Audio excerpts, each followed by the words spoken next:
You know it's a state visit when they roll out the big guns. Fire!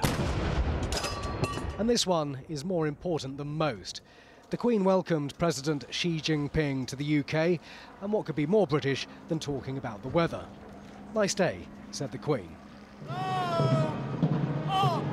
The ceremonial welcome involved all the Queen's horses and all the Queen's men. It's what the Chinese want, while the British want deals. Well, this is the pomp and the pageantry, but most of this trip is about politics and business. There's no doubt that China now considers the UK its best friend in the West. The question is, what sort of leverage does that give the UK in something like the steel crisis? The Prime Minister has promised to raise the issue and human rights. The Chinese Communist Party isn't too keen on protests, even in a different country.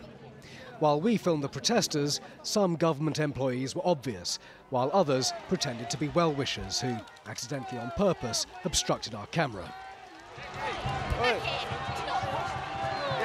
The occupation of Tibet isn't the only issue, but for the protesters, it's a good place to start. The British people must stand up and solidarity with the Chinese people who fight for the civil rights and the political rights. Otherwise, the British people like the Chinese people.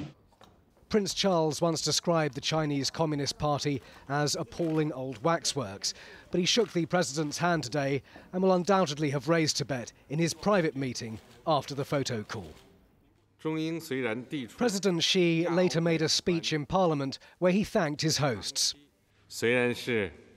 Although my visit has just started, I am already deeply impressed by the vitality of China-UK relations and the profound friendship between our peoples.